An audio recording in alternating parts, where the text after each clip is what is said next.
The smell of fresh paint and new beginnings filled the air as I stepped back to admire my handiwork. My home office was finally complete, a testament to years of hard work and determination. I, Valerie Thompson, had made it. At 34, I was a successful freelance graphic designer with my very own house and workspace. "Val, honey, can you come down for a minute?" Caleb's voice drifted up the stairs, an unusual edge to his tone. I frowned, setting down my paintbrush. "Coming!" As I descended the stairs, I found Caleb pacing in the living room, his face etched with worry. "What's wrong?" I asked, my heart rate picking up. He ran a hand through his hair, a nervous habit I'd grown to recognize. "It's Mom. She called while you were upstairs." "Is Joan okay?" I asked, concern creeping into my voice despite the complicated relationship I had with my mother-in-law. Caleb sighed heavily. She's lost her apartment. The landlord's selling the building, and she has nowhere to go." I felt a knot forming in my stomach. Oh no, that's terrible, but surely she has options? Friends, other family? "Val, she asked if she could stay with us. Just temporarily, of course," Caleb blurted out, his eyes pleading. The words hit me like a bucket of ice water. Our house, our sanctuary, invaded by Joan's presence? The very thought made me dizzy. "Caleb, we just moved in ourselves. We're still unpacking, for heaven's sake," I protested, my voice rising. I know," he said, reaching for my hands. "But she's my mother, Val. What am I supposed to do?" I pulled away, pacing now myself. "How long is temporarily?" "Just until she finds a new place. A month, tops," Caleb assured me, but I could see the uncertainty in his eyes. As I stood there, torn between my love for Caleb and my instinct to protect our new life, I had no idea that this moment would be the beginning of a nightmare that would change everything. The day Joan moved in, our peaceful home became a whirlwind of chaos. I plastered on a smile as Caleb helped his mother settle into our guest room, but my stomach churned with unease. "Oh, Valerie, dear," Joan cooed, her eyes wide with feigned innocence. "I can't thank you enough for opening your home to me." I nodded stiffly. "Of course, Joan, we're happy to help." But as the days passed, Joan's true colors began to show. It started with small things, constant requests for rides to the store, complaints about the food I cooked, and accidentally interrupting my work calls. One afternoon, as I tried to focus on a crucial project, Joan's voice pierced through my concentration. "Valerie, I'm feeling a bit faint. Could you bring me some water and my pills?" Sighing, I made my way downstairs. Joan lay dramatically on the couch, hand to her forehead. "Here you go," I said, handing her the water and medication. She took a sip, then frowned. "Oh dear, I forgot. I need my special pills. They're quite expensive, you know." I raised an eyebrow. "Special pills?" "Yes, for my heart condition. I hate to ask, but could you possibly—" The implication hung in the air. I felt my jaw clench. "How much?" "Only $200 for this month's supply," she said sweetly. I bit back a retort, reminding myself she was Caleb's mother. "I'll talk to Caleb about it." That night, I confronted Caleb. "Your mother asked me for $200 for medication today. Did you know about this?" Caleb's face fell. "I'm sorry, Val. I should have mentioned it. Mom's been struggling financially lately." As I looked at my husband's worried face, I realized with a sinking feeling that this was just the beginning. Our once serene life was slipping away, and I was powerless to stop it. The weeks dragged on, and Joan's demands grew more outrageous. I was at my wits' end when Caleb dropped another bombshell. "Honey, I've been thinking," he began hesitantly over dinner. "Mom's having trouble getting around. Maybe we should consider buying a new car?" I nearly choked on my wine. "A new car? Caleb, we just bought this house." He shifted uncomfortably. "I know, but something with better accessibility. Maybe an SUV?" "An SUV?" I echoed, incredulous. "Those cost a fortune." Joan's voice drifted from the living room. "Oh, don't mind me, I'll just struggle along." I clenched my fists under the table, biting back a retort. Caleb lowered his voice. "Val, please, she's my mother." "And I'm your wife," I hissed. "When does it end, Caleb?" The next day I confided in my best friend Emma over coffee. "Val, honey, this isn't right," Emma said, her brow furrowed. "Are you sure Joan really needs all this?" I sighed. "I don't know anymore, but Caleb—" "Caleb needs to stand up to his mother," Emma interrupted firmly. That evening, I returned home to find Joan wearing a brand new designer outfit. "Joan," I said slowly, "is that Gucci?" She waved dismissively. "Oh, this old thing? A gift from a friend." Suspicion gnawed at me. How could she afford luxury brands when she couldn't even pay for her own medication? Later, I confronted Caleb. Your mother's wearing clothes worth thousands, yet we're buying her medication and considering an SUV? Caleb's face hardened. What are you implying, Valerie? I'm saying something doesn't add up, I snapped. As we glared at each other, the realization hit me. This wasn't just about Joan anymore. My marriage was unraveling before my eyes, and I felt powerless to stop it. The tension in our house had reached a breaking point. I couldn't shake the feeling that Joan was hiding something, and I was determined to find out what. One afternoon, while Joan was out with Caleb, I made a decision that would change everything. With trembling hands, I pushed open the door to Joan's room. I'm sorry, I whispered to no one, guilt and determination warring within me. As I searched, my suspicions grew. Hidden in the back of her closet, I found shopping bags filled with designer clothes, price tags still attached. In her nightstand drawer, a stack of credit card statements revealed thousands in frivolous purchases. My hands shook as I picked up a jewelry box. Inside, nestled on velvet, lay a diamond necklace worth more than our monthly mortgage. Oh my God, I breathed, my world crumbling around me. The front door slammed. Val? You home? Caleb called. Panic seized me. I scrambled to put everything back, but as I turned to leave, I came face to face with Joan. Her eyes narrowed. What are you doing in my room? I stammered.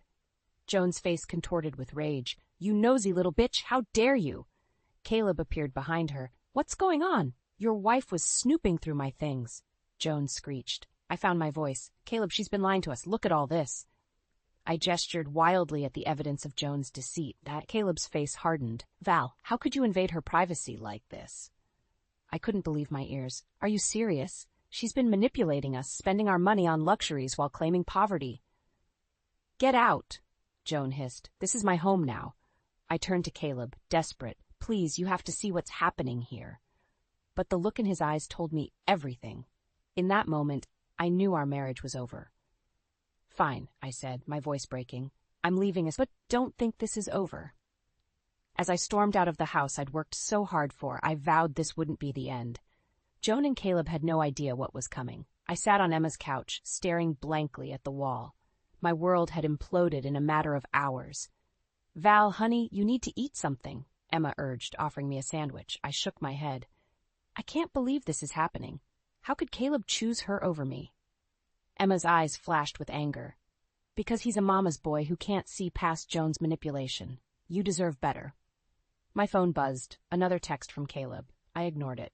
What are you going to do? Emma asked gently. I took a deep breath, steeling myself. I'm cutting them off.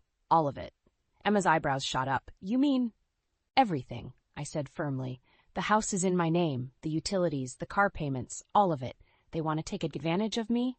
Fine. Let's see how they manage without my money. As I made the calls, canceling payments and freezing accounts, a strange calm settled over me. This was more than revenge. It was reclaiming my power.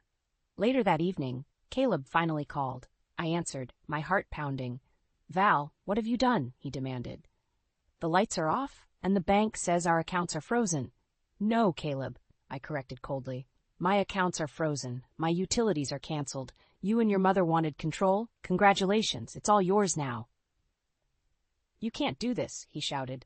Where are we supposed to go? For a moment I hesitated. Then I remembered Joan's smug face, Caleb's betrayal. That's not my problem anymore, I said, surprised by the steel in my voice. You made your choice. Now live with it. As I hung up, Emma squeezed my hand. You okay? I nodded, a plan forming in my mind. I will be. This isn't over yet. In that moment, I realized the old Valerie was gone. In her place stood a woman who would no longer be anyone's doormat. Joan and Caleb had no idea what was coming, but they were about to find out. I sat in my lawyer's office, my hands steady as I signed the papers.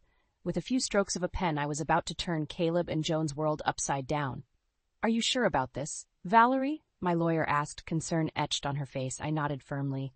Absolutely. They made their bed. Now they can lie in it.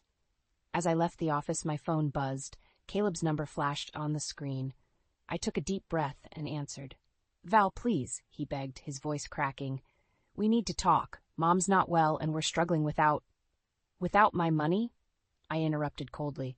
That's funny, Caleb. I thought I was just a nosy little bitch who invaded your precious mother's privacy. I'm sorry, he whispered. I was wrong. Can we please? It's too late, I cut him off. I've canceled the lease on the house. You have 30 days to vacate. The silence on the other end was deafening. You... what? Caleb finally sputtered. Val, you can't do this. Where will we go? For a moment, my resolve wavered. Then I remembered Joan's smug face, the lies, the manipulation. That's not my problem anymore, I said, surprised by the steel in my voice. You chose your mother over our marriage. Now you can take care of her without my help. As I hung up, a mix of emotions washed over me. Relief, guilt, and a twinge of satisfaction. Emma found me later, staring out the window. You okay? I turned to her, tears threatening to spill. I did it, Em. I cut them off completely. She hugged me tightly. You did what you had to do. They left you no choice. As I clung to my friend, I realized this was just the beginning. The real storm was yet to come, and I had to be ready for whatever Joan and Caleb might throw my way next. My phone rang, Joan's number flashing on the screen. I hesitated, then answered. Valerie, please.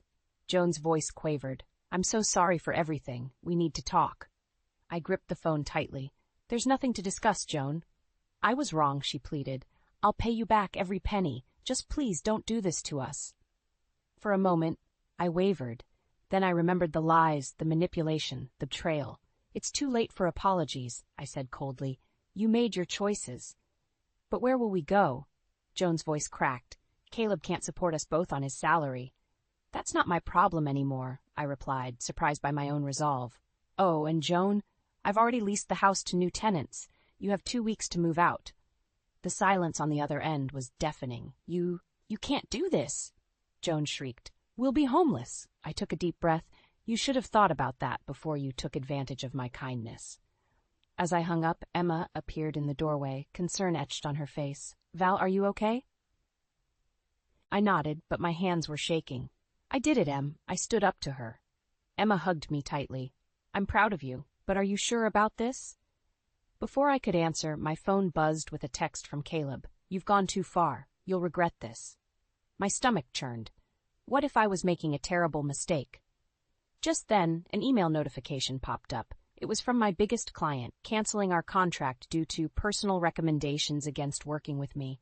My blood ran cold. There was only one person who could have done this. Joan, I whispered, rage building inside me.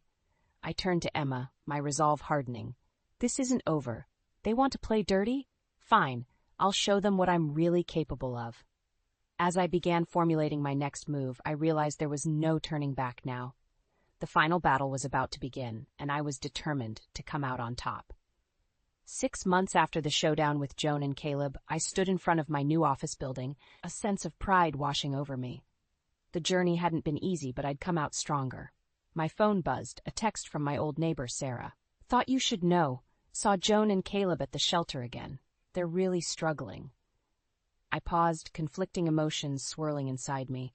Part of me felt a twinge of satisfaction, while another part ached with residual guilt. Just then Emma pulled up in her car. Ready for lunch, boss lady? I smiled, climbing in. You bet, but first, a quick detour. 20 minutes later, we parked outside the shelter. Through the window, I spotted Caleb and Joan, looking worn and defeated. Val, are you sure about this? Emma asked, concern in her voice. I nodded, my resolve firm. I need to do this. For me. Walking in, I approached them. The shock on their faces was palpable. Valerie, Joan whispered, her eyes wide. What are you doing here? I took a deep breath. I came to say goodbye, and to give you this. I handed Caleb an envelope. He opened it, his hands shaking. A check? But why? It's not for you, I said firmly. It's for a year's worth of therapy sessions, for both of you. Use it or don't, that's your choice. But this is the last time I'll ever help you. Joan's face crumpled. Valerie, I'm so sorry for everything. I held up my hand. Save it for therapy. Goodbye, Joan. Goodbye, Caleb. As I walked out, I felt a weight lift off my shoulders. I'd faced my demons and come out victorious. Back in Emma's car, she squeezed my hand. You okay?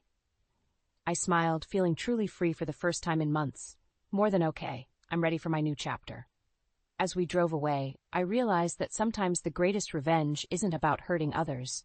It's about healing yourself and moving forward. And that's exactly what I intended to do.